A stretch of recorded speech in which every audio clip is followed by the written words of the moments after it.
Hey, it's Paris. And I apologize in advance. I am a little under the weather. Been battling a cold. So if I look all tired and sleepy and my voice is all gravelly, that's why. But, I had said over a week ago, I wanted to start doing more solo content. And I'm testing out here on Riverside.fm. And just with this recent Xbox news, I figured it'd give me a chance to kind of expand upon the conversation that we started on Kind of Funny yesterday on Gamescast with myself, Greg Miller, and Gary Whitta, just talking about these studio closures at Bethesda. And obviously, there's been more news that came out today from Jason Schreier about a town hall with Bethesda. And then I saw The Verge was talking about speculating, and this is probably a rumor speculation, but saying internally they were debating about Call of Duty potentially not coming to Game Pass, and what all this means ultimately for Xbox. And again, with me being able to have my own platform here where I can have an extended conversation about the things that are on my mind. I'm just going to use that as a test subject here of making that kind of content. And once we get past like all the summer game fest and June showcase stuff, I definitely want to do more solo content outside of Gamertag Radio and Kind of Funny. So here we go. I'm just going to go ahead and start rambling for a few minutes and kind of give you my thoughts on just what I think is happening here over the past couple of days. But I want to take you all the way back to 2020. I want to take you back to when Xbox originally announced that they were doing this Bethesda acquisition, and just my thought process back then. I'll take you through what my thought process was during the Activision acquisition, and here we are today. So if you go back to 2020, when they acquired Bethesda, it made total sense to me. And I know I've had some critics saying that I was, all on board and encouraging these acquisitions. The Bethesda one, I definitely was more so than the Activision one, because the thought then was Xbox was looking to get more content to get people to subscribe to Game Pass. This is the stuff that I was talking about then. Obviously, back then, they were talking a lot more about exclusivity, things like that. So how do you get people on board your subscription service? Content, consistent content. So you acquire Bethesda. Now you have access to all their IPs. That made sense to me. So that's why I talked a lot about that at the time. Now, move forward over to not Bethesda, over to Activision. And while I understood why they did it, first thought obviously is Call of Duty, and you got World of Warcraft and Diablo and all of that. And now you can add that to your portfolio of Game Pass as well. It made sense to me. We obviously were talking about it, but even then, my thought process was, okay, if you're acquiring Activision, that needs to be it. We got to stop. We got to slow up. We cannot keep taking entire publishers off the board. That is not good for this industry to consolidate it too much. People were saying, oh, go get Sega, go get Square. And I was like, no, I think that's too much. I want them to kind of slow down here and stop with the acquisitions at that point. And obviously, here we are in 2024, and that is kind of vetting out to be very true. So the reason I say all that is to where we are now. Because they went through this whole long drawn out acquisition process, the FTC, the CMA, all of that. And it got to the point where I just simply didn't want to talk about it because it was starting to be pointless. I was to the point like either you get them or you don't. Regardless, we need to move on. But here's the truth. Ever since they acquired Activision Blizzard, it has essentially been nothing but bad news coming out of Xbox Game Studios.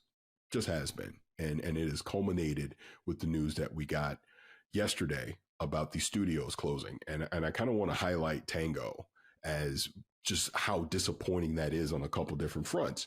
So I take you again back to 2020. Myself and Danny Pena, we got a chance to interview Phil Spencer. And that was right before the pandemic. And I asked him about Japan. And he elaborated on the importance of Japan, why they need a presence in Japan, things like that. And it made total sense to me. So when they did acquire Bethesda, and they were talking up Tango and how important Tango was, now they owned a studio in Japan. Now they have a foothold in Japan. Made total sense to me. So on that basis alone, before we even talk about Hi-Fi Rush, that is hugely disappointing that you had a presence in Japan and you just took it off the board. And look, we'll never know the truth on why certain things have happened. I've seen various rumors, whatever, but you'll never know the 100% truth on why Tango was closed. But as a gamer from the outside looking in, it just does not make sense to me that you had an opportunity to have a foothold in Japan, to build out your presence in Japan with a studio that you own, that you can start cultivating, creating more IPs that are swayed more towards the Japanese region, and it just didn't make sense to me. But let's talk about Hi-Fi Rush and the Game Pass of things, and why that is disappointing to see the studio be closed, because again, rumor speculation, but allegedly Tango was already pitching for a Hi-Fi Rush 2. And before I dive into that, one thing I do want to elaborate on is, I did get some criticism about me not thinking it was that big of a deal that Hi-Fi Rush would go multi-platform when those rumors were popping up. And the reason being is, my thought is, if this is going to generate more revenue for that studio to now greenlight a Hi-Fi Rush 2, do what you got to do. Because as I've always contended, Hi-Fi Rush was not a game that was going to get you to go buy an Xbox. Hi-Fi Rush was not a game that was going to get you to subscribe to Game Pass. It could be a game that supplements the reasons why you would go buy an Xbox and subscribe to Game Pass, but it would not be your reason that you would go do it. So, like I said, that game being your most critically acclaimed game in 2023, won awards, all of that. And just over a year later, the studio that created is gone, and chances of a sequel vaporize along with it is extremely disappointing. And again, does not make sense to me, because let's get into the Game Pass of things. And this will lead into the Call of Duty stuff as well. That Game Pass, and I've obviously talked about it a lot over the years. Game Pass, as I've said, is supposed to be the best value in gaming, because the whole point is you're going to get those first party studios first party studio games day and date as a part of that service. But you are also being supplemented with smaller AA games, indie games, third party things that they were able to bring into the service to create this value of it and to consistently give you content. That is the whole point of Game Pass, in my opinion. Being a parent, 3 kids, that's why I've always talked about it in a positive way and championed it. And as I've always said, the financial, they're telling me it's sustainable. I'm going to believe until they give me a reason not to. I'm the consumer. I'm going to go by what they're telling me. I've always said that. So to now see that the very games that, look, we understand the Starfields and the big games, were supposed to be there day and date, but now the potential of a Hi-Fi Rush, a Psychonauts 2, a Hellblade 2, a Pentiment, as an example. These studios that you own, that are, sure, they might make the big AAA games, but they're also, again, by what Phil Spencer said on Kind of Funny just a year ago in our interview, they're able to go chase those passion projects. They're able to go have that creative freedom to do games like that. Now it is seemingly not the case anymore. And that's very unfortunate too, because that's the whole point. You want these studios to be able to take risk. You want Arcane to have a Redfall. That doesn't work. If that's a risk that they took, it didn't work. All right, let's go back to the drawing board and try it again and do something. You don't want these studios that, man, it doesn't matter how great the game is, how many awards it wins. If it doesn't hit a certain number revenue wise, we may not get another IP to make, and or our studio could close altogether.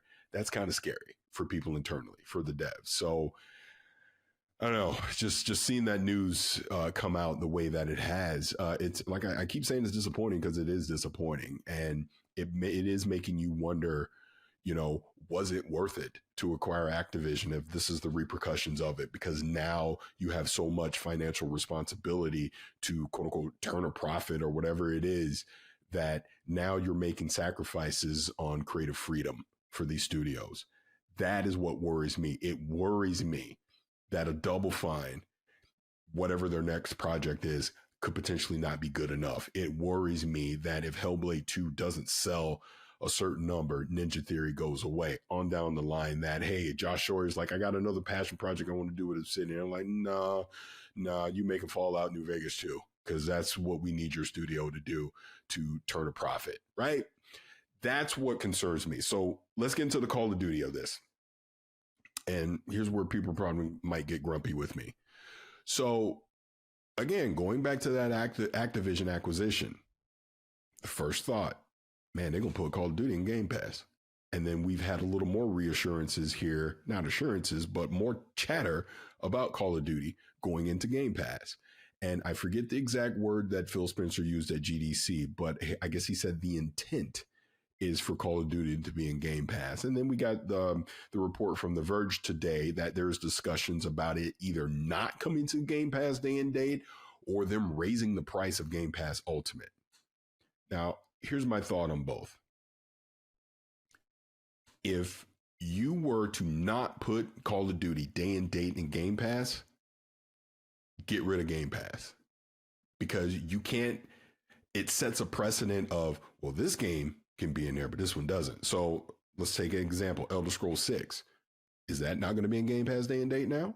You know what I mean? Now it gets confusing for your consumers. You have told us your first party studio games will be there day and date. That's what you've told us. So that would be the expectations for all of your first party studio games to be there. Not some, not this will make too much money, so it can't be there.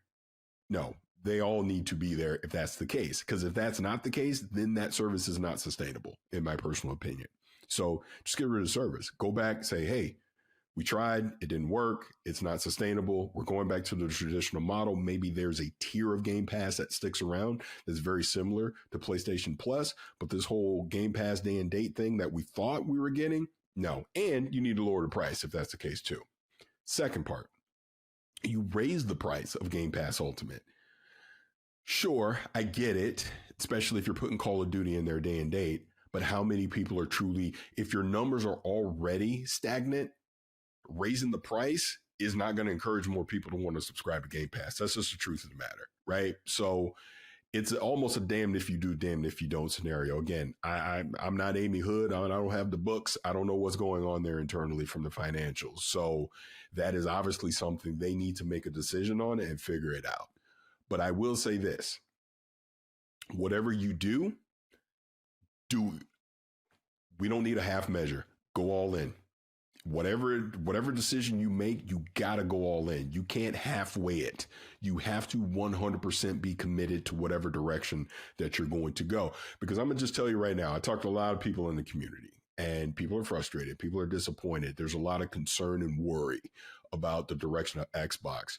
Like I said, that showcase is a month away. People are on their own dime, are going to come to LA for Fan Fest and all of that. And they want to be excited about Xbox.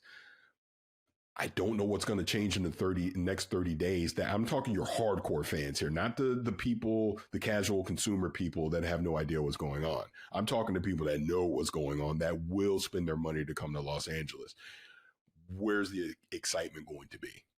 Because whatever you show us during that showcase, in the back of people's heads, there's going to be doubt about, all right, we're going to get that game. Is that going to be enough for that studio to keep making games? That's where we are. That's just the truth of the matter. So I hope that there are some assurances, that there are some definitive statements that come out about the future of Xbox here in the next 30 days as we go into this showcase, because that needs to happen for your community.